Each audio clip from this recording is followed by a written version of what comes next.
Hey guys, it's Liam Caddison here, as we react to the finale of Season 4 for Buffy the Vampire Slayer. 4 seasons down, 3 to go. I'm heartbroken all over again. No, I'm excited to see how they're going to cap things off with Season 4, because you'd think with the last episode, with Adam being defeated, the initiative got shut down, you'd think that would be the perfect time to roll the That's All Folks credits for Season 4. But yeah, we still got 1 episode left to go, so I am super ultra curious to see how they're going to cap things off with this season and what they're going to do. Maybe setting things up for Season 5, who knows. Yeah, I'm really excited. This season has been pretty good. It's probably my 3rd favourite season.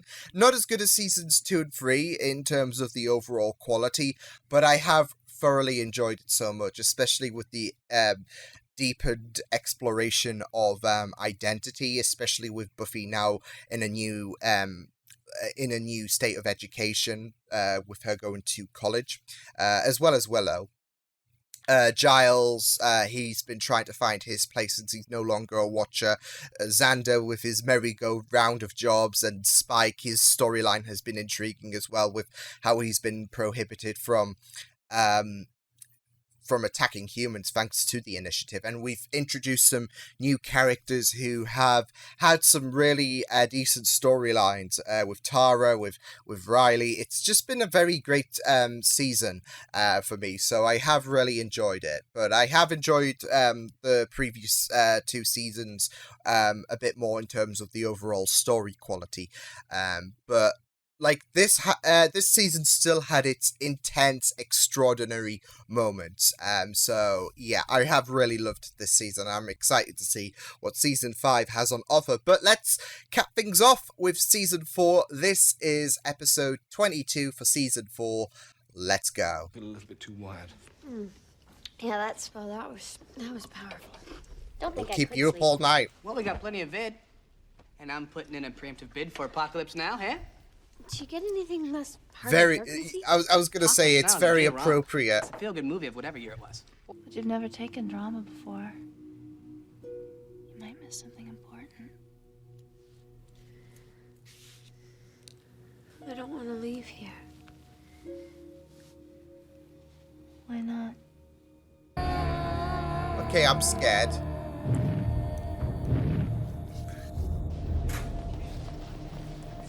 That was a very cryptic opening. Heard you taking Us! Of course. You took... Oh, somebody's got stage fright. Isn't this the Are we first doing class? Chicago? Well, you showed up later. You'd have a better part. I'm Cowboy Guy. Your costume is perfect. Nobody's gonna know the truth. You know about Wow. Costume. You're already in character. I should have done that. What how come is this? I mean, I was given to A understand... few moments, that curtain is going to open on our very first production. Now, everyone that Willow's ever met is out in that audience, including all of us. That means we have to be perfect. Now, stay in character, What? remember your lines, and energy. Say especially Willow in musical does, numbers. like, we've explored that Willow does have It's not straight about trait. behavior, it's about hiding. The audience wants to find you, strip you naked, and eat you alive. So hide. Stop that.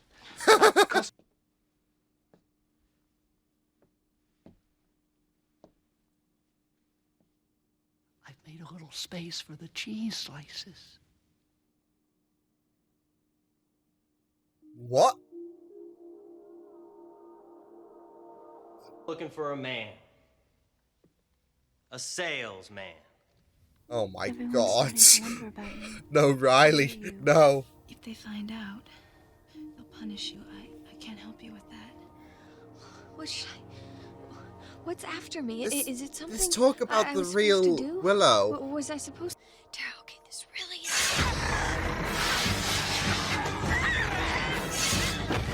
Oh no. Is everybody very clear on this now? Oh my god, it's like a tragedy.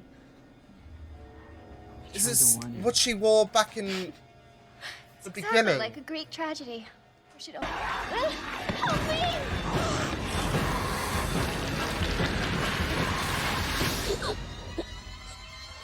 Whoa, whoa, whoa, whoa, whoa, whoa, just went after Willow. That before. I move pretty fast. You know, a man's always after. Conquest? I'm a conquistador.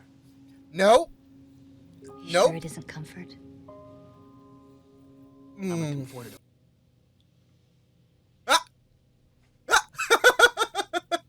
Okay, I'm gonna find another bathroom. Yeah.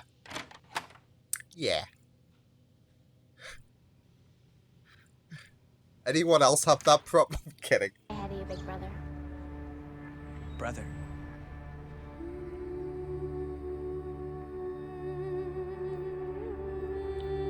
I can kind of Come see on, what put your they're back into going it. like You'll watch us scoff for at gravity. personally. Oh man. Watch this.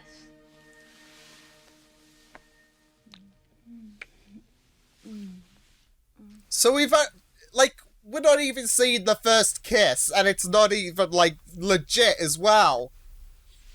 Do you want to come in the back with us?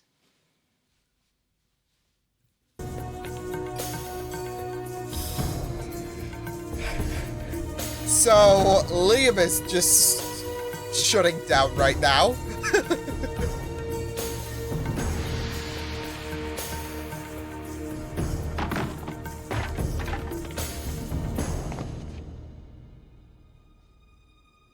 Back in the basement. La maison de nous tous dormons. Tes copains sont tous là, ayant un taf merveilleux et rentrant en livrée normale. La créature n'est pas What? Go where? I don't understand. Ah, dis donc, ce n'est pas le temps pour les jeux idiotes. This is. I'm loving the bizarreness. And it hit me. The hope of our nation's future is a bunch of mulch. You know, I never got the chance to tell you how glad I was you were eaten by a snake. Yes. Xander's a mood.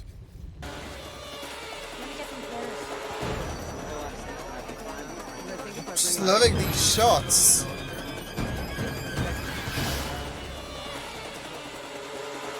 This is great. Here with us. And you're not gonna change that. You haven't got the heart.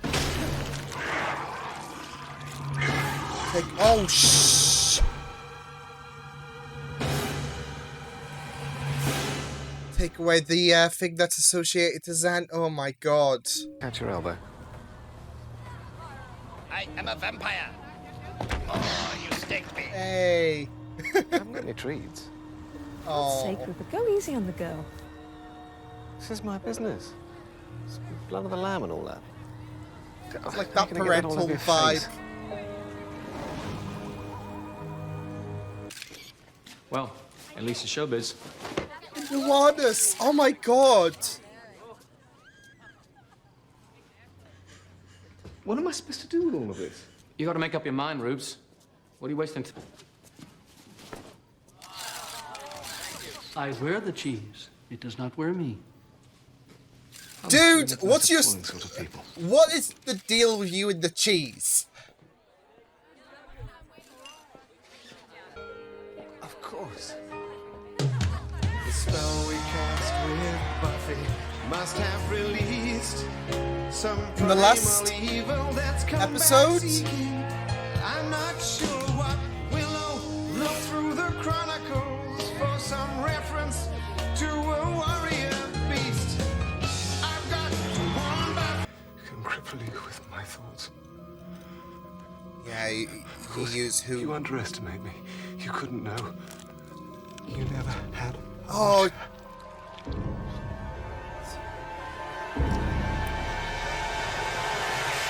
So they took away Willow's spirit, his intellect, Xander's heart. You think you know what's to come? What you are? You haven't even begun. Oh man. I think I need to go find the others. I love this crypticness. Be back before dawn. What was yours? Before Adam? Not a man among us can remember. Oh shit, he was... Okay. This could be trouble. Ugh.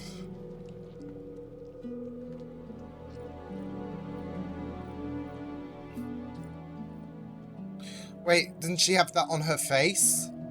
Yeah.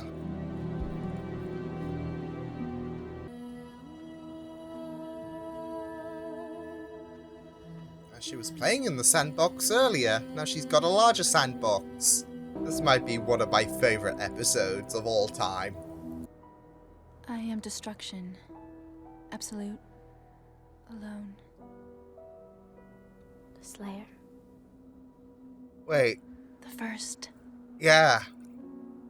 If it's tied to the last episode, then that's a joining spell. The floods roll back. There's trees in the desert since you moved out, and I don't sleep on a bed of bones. Now give me back my friends. Damn, that was... No friends. Just to kill. We are alone. Not her.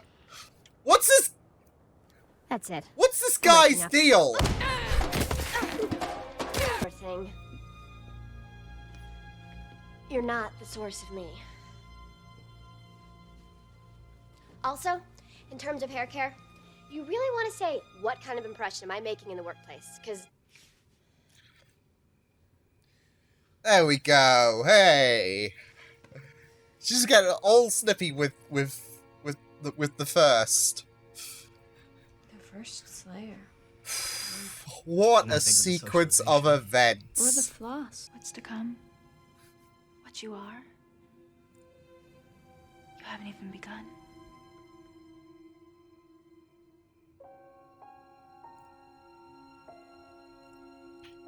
Tapping on the cryptics. Ah, that episode. Hoy, that was incredible. That might have been one of my favorite episodes of all time. Just with how, not just with how it reached all of the Scoobies on a personal level, like the dreams. So what's the deal? Like, what is the deal with the guy with the... Is he gonna be, like, the main enemy? Like, well, of Season 5? Just defeat him, like... Yeah. Just defeat him with, like... I don't know. What goes opposite with cheese? Oh, man. No, in all seriousness, it was really good, and I liked the fact that this was... not like its own separate thing, like an odd episode or whatever, but it was a continuation, an epilogue from the last episode. But done in a very authentic way, where, okay, well, it's still tied to the finale, it's still, I guess, part of the finale, but we're doing something unique with it. With what the Scoobies did in terms of summoning to the first Slayer, which I kind of got the gist with. I think the breadcrumbs were there with Xander's dream, especially when his heart was removed. Then you started putting two and two together that, okay, well, Willow's spirit got drained right out of her because she was the spirit. Xander was the heart, and that got mortal combated. Giles seemingly had his mind ripped out, which was, the mind. So, yeah, and, wasn't Buffy the hand, so just take Buffy's hand and... No, but, it was weird in a good way. It wasn't weird where the wild things are, where it was just like... It was weird in a good way. There are different kinds of weirds. There are good weirds, there are bad weirds. And this was...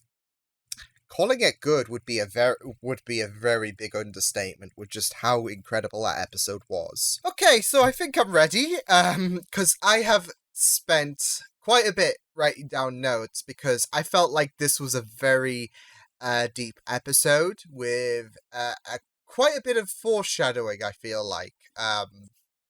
there were certain quotes that were very, very memorable, and there were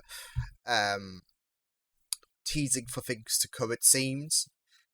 But man, that was such an absolutely... It was insane in a good way. It was insane. It was brilliant. It was well done. It was well... there was some scenes that were just absolutely beautifully shot. Especially in Xander's dream. And I feel like this was a great way to conclude Buffy Season 4. We dealt with the Initiative and Adam, but we still made sure that this episode had some relation to the two-parter. Not just that, but also it was a very unique and creative episode.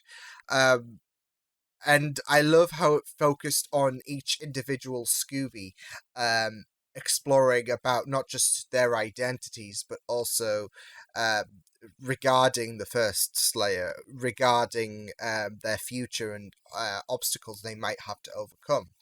As well as seeing returning characters like Snyder and Oz returning.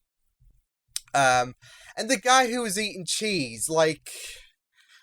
You know, at first thought, I was thinking, like, once this episode was concluded, was the stuff he saying very cryptic? But I was just thinking, maybe he was just thrown in there just to ease the tension from this episode, because it was very tense in a sense where you were learning quite a bit of foreshadowing, and not just that, though, but we were getting very methodical in this episode. And then this guy with cheese just shows up like, here's some cheese! I'm selling them at 50 pence per slice, basically. And I think there's the myth that, you know, don't have cheese before you go to bed because you'll have nightmares. So I am more leaning to the idea that the cheese guy was just thrown in there just for laughs, which worked. Because he was just showing up and he was like, here's some... I know what my thumbnail's going to be, so, yeah.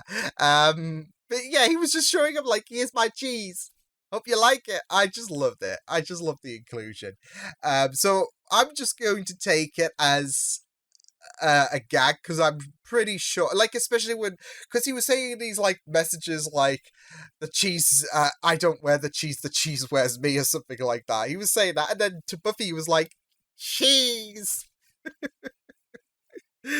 Oh man, if there isn't a more insane character on Buffy, I am not gonna complain. But no, for the most part, this seemed... We were picking up on things that seemed to be foreshadowing. Which isn't strange, especially there seemed to be that sense last season with Buffy. But yeah, there was quite a bit more. Like, I don't know.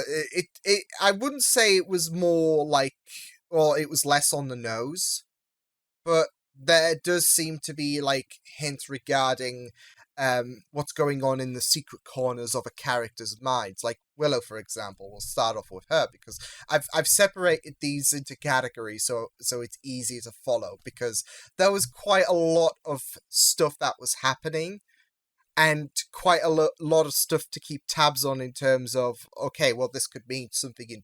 I feel like this is going to be an episode where I need to rewatch, like, at a later date, so I could be like, oh, so this meant this, and this went that, because like I said, there seemed to be a lot of exploration going on in the hidden depths of certain characters' mindsets, but there also seemed to be a lot of hints for things to come, because there was Tara saying, you don't know everything about me. That's pretty much saying, well, something's gonna come up regarding my, regarding who I am in the future.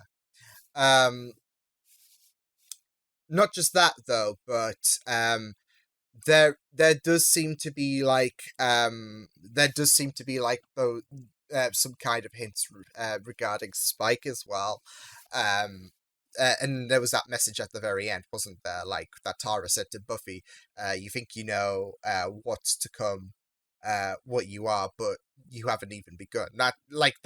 That's cryptic with a painted in red, basically. So, regarding the future, setting things up. I'm assuming for season 5, Buffy's going to take that message and start exploring. So, I liked how this episode, like I said, was a continuation of the finale, and with that message set, it seems like we're going to start this journey that Tara, Dream Tara, should I say, speaking for the first Slayer. That message, she's going to start beginning that journey, since she hasn't even begun yet. So yeah, but yeah, I want to deconstruct the dreams on certain characters. There will be stuff that I will have missed. I won't have picked up everything, but this is stuff that really does stick to mind, and there was a lot of stuff that did stick to my mind. So, yeah, I won't hit the home run with this one, but yeah, and there might be things I might have misinterpreted, but this is to me. This is what I view some of these meanings as. So, yeah, but hey, that's the great thing about crypticness, isn't it? You can misinterpret it, or you can get it on. You can hit the nail on the head. Either way, it was very, very thoughtful, insightful, etc. So yeah, so I feel like there was a lot going on regarding Willow's identity. I mean, we know that she has grown in confidence. I've made mention about it throughout the season, about how she's she's now at home at college, and Tara is kind of like a reflection of what she was during season 1, and we saw Willow in her season 1 attire, I'm sure it was, when Buffy said take off the costume, which I do feel like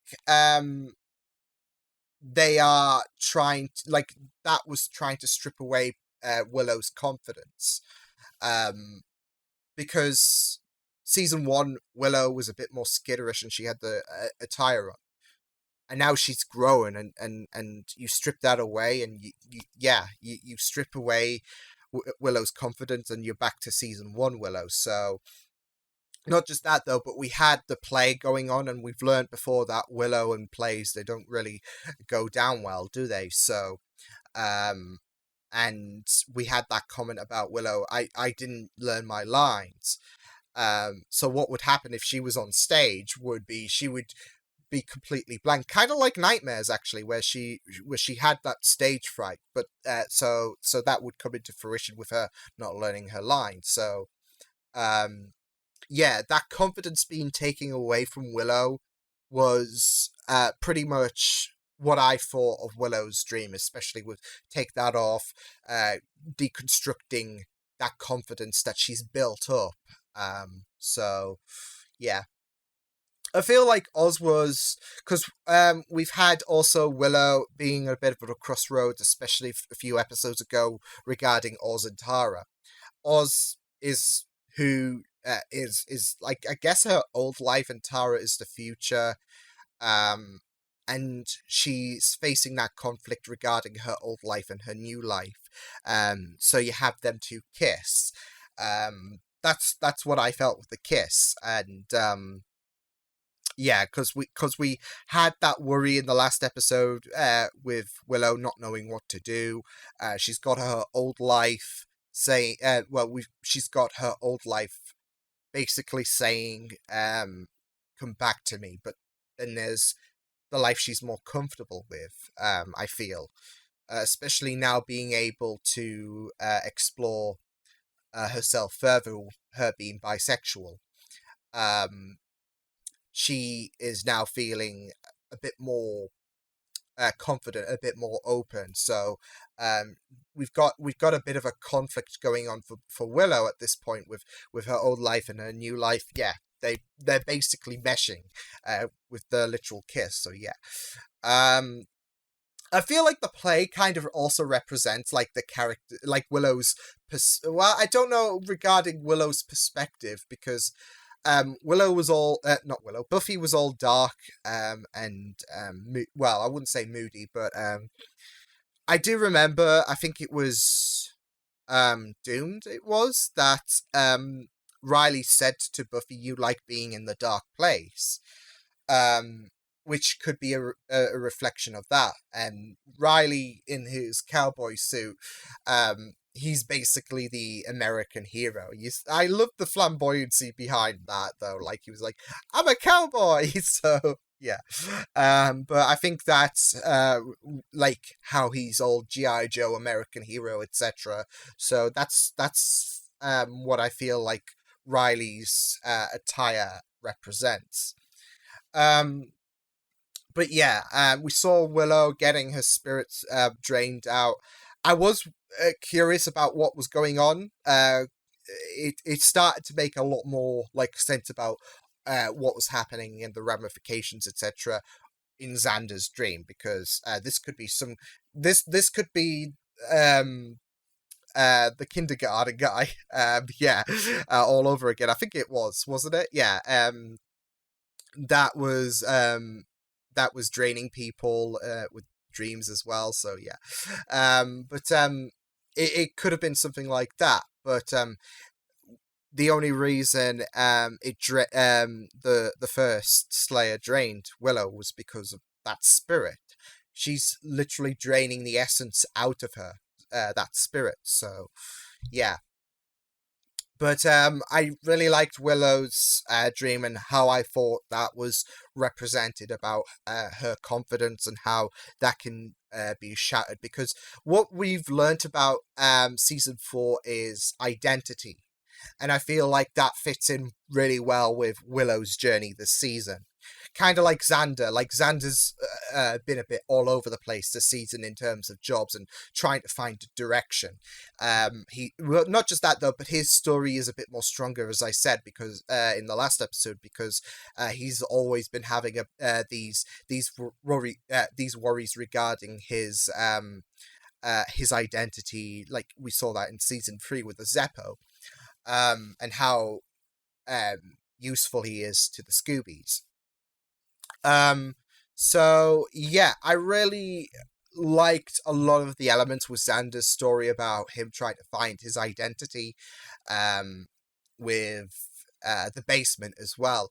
Like, there was some things going on, like Xander needing to, like, Snyder saying that you need to grow up, which is also reflecting to the basement, because he kept coming to the basement.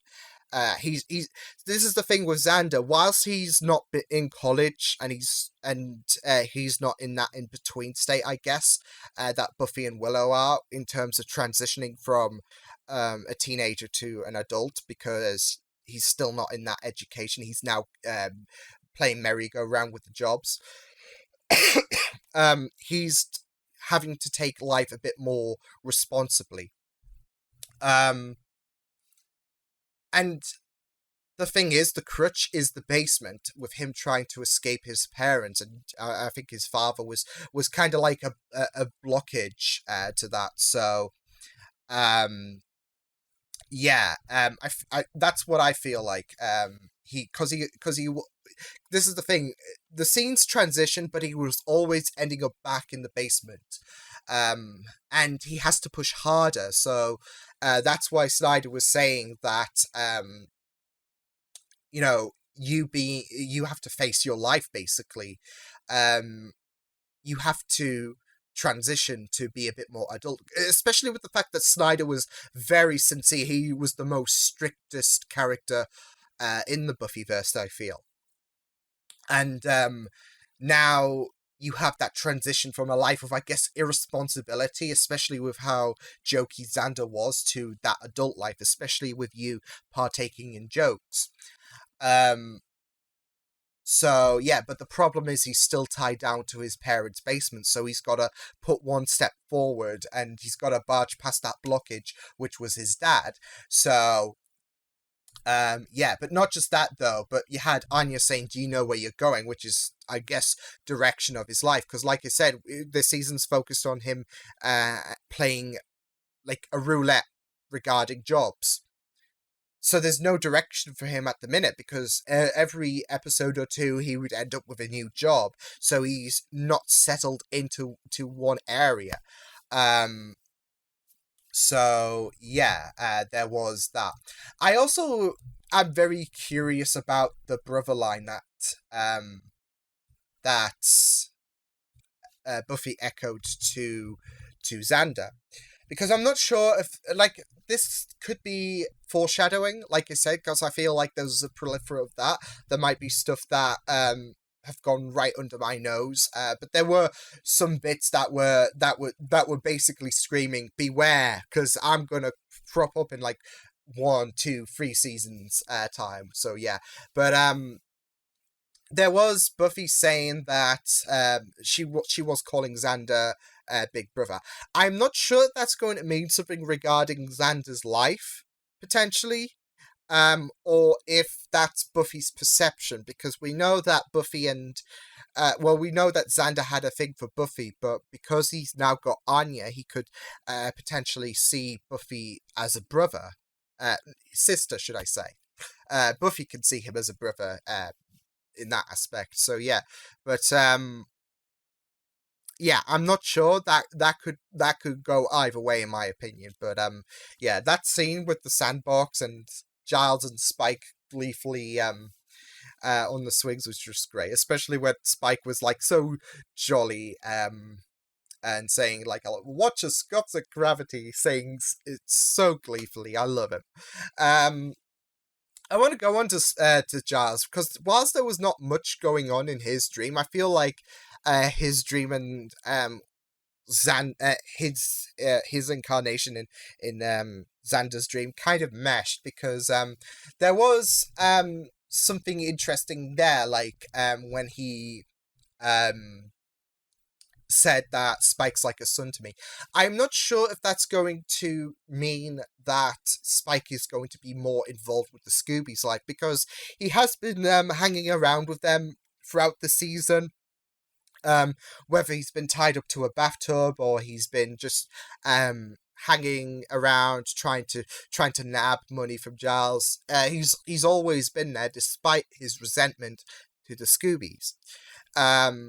So I'm not sure if we're going to see like his connection with the Scoobies further through future seasons, and Giles and Spike can create a bit more of a bond, especially since they're two Brits. So yeah, but it would be very, very wholesome to see like that bond. Like, it was very wholesome to see Spike just gleefully on the swing, and yeah, but yeah.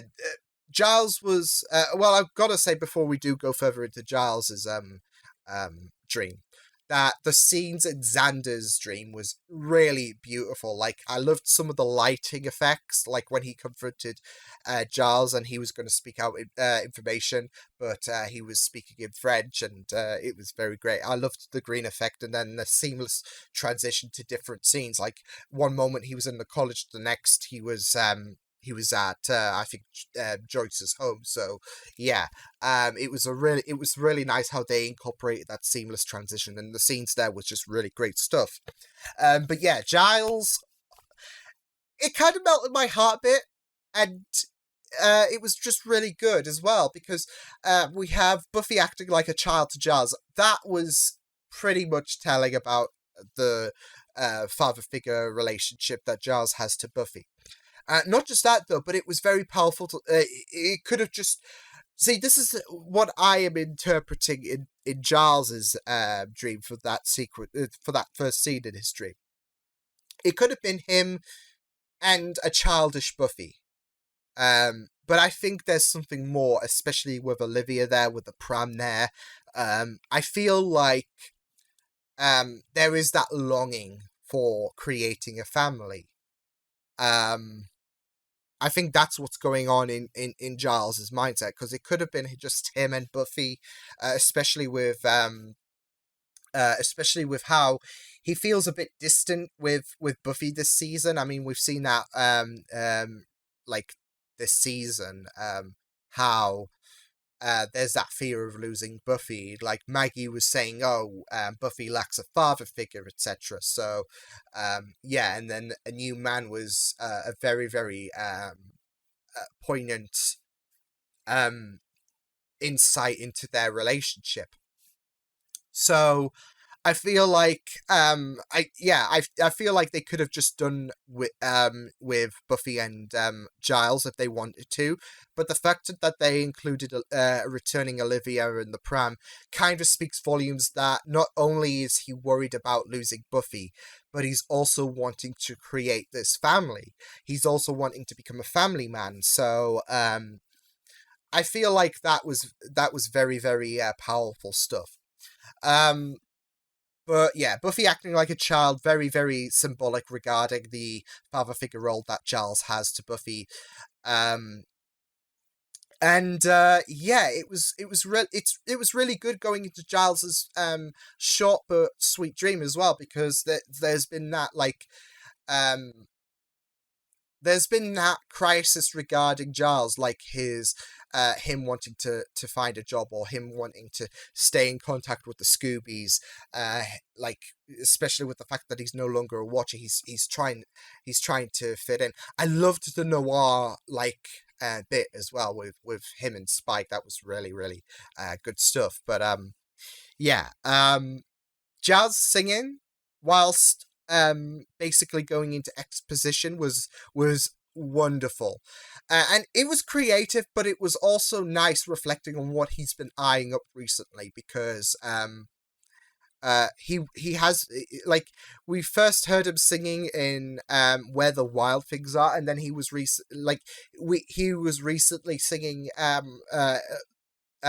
couple of episodes ago as well, and him singing in this episode could be like a way, like his new raison d'etre, I guess, for like, whilst he still wants to like maintain contact with Buffy, etc. He's been feeling a little lost, and this could be his new path forward. So I feel like that is a nice reflection, as well as like on where things could go for Giles, as well as offering into what he was representative of in Primeval, which was the mind. Him singing with exposition was a nice touch, and then we saw his brain getting so yeah. And yeah, there was Buffy as well, which was a very, very good, like, I really liked Tara speaking for the first Slayer. That was really good stuff.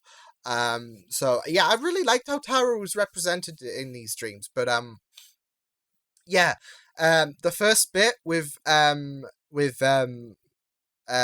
like at the beginning was really nice, because that was kind of intertwined with the dream sequence with Faith last season, which was very cryptic as well. So yeah, but there was some cryptic stuff echoed out there, as well as confronting Riley, where he kept calling her killer.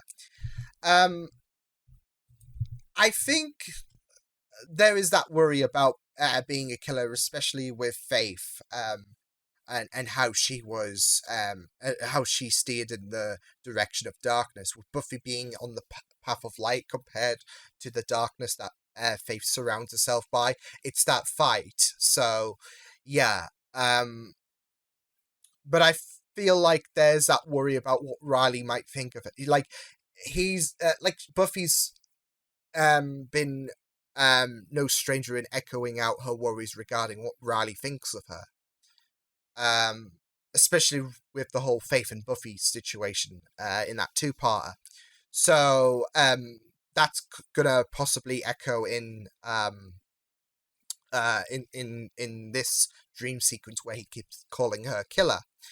And I gotta say, it took me a hot second to recognize Adam without the makeup. It was so strange. So yeah, but I'm glad that they incorporated him into this as well. So yeah, but yeah, I feel like, especially with what Tara said to Buffy regarding, you think you know what's to come, what you are, but you haven't begun. That's setting the seeds up for season 5 in a further exploration. So that's what I feel like that's going to entail. But yeah, there was also the first Slayer, which I really like the concept that that was a consequence to the enjoining spell. And she was chastising Buffy for breaking the norm of the life of a Slayer. Like, it was heartbreaking to know that the first Slayer didn't even have a watcher. She was friendless. She had nobody there beside her, not even a watcher. But Buffy has these friends. She has a watcher. She has something that is pretty much outside the norm from a Slayer's from the norm of a Slayer life. And you have the first Slayer chastising her because this is not the norm. This is something that is too human for our lifestyle. So yeah, and there was that nice little fight going on there. But like I said, it was a nice consequence to why the enjoining spell is probably not going to be utilized again. Because it's such an OP. I feel like it's such an OP direction to go in. It was beautiful, don't get me wrong, and I would love to see it again, but I feel like that could resolve a lot of areas, and I feel like there needs to be some consequence, and they did call to the first Slayer, so I really liked how that was represented in this episode. But man, I have dissected this episode. I haven't dissected all of the areas, I know that, but I feel like this is going to be one of those episodes where you're going to have to rewatch at some point. Because there was some cryptic stuff said that was basically slapping in your face about, oh, this is going to crop up in so many episodes' time. But also, like, once you've watched the series, you might get a further understanding about what these cryptic messages could be, because there were some that I felt like weren't slapped in your face, and there was some like, oh, you don't know everything, or Tara saying you don't know everything about me. There was some that would basically slapped in your face, but I feel like we're going to get further characterization from like Spike and Giles, for example. That might not be explored, that might be. It seems to hint towards that, but we'll wait and see. All I can say is, though, that this episode was a mind trip, and it was, and I'm not even complaining, it was really good.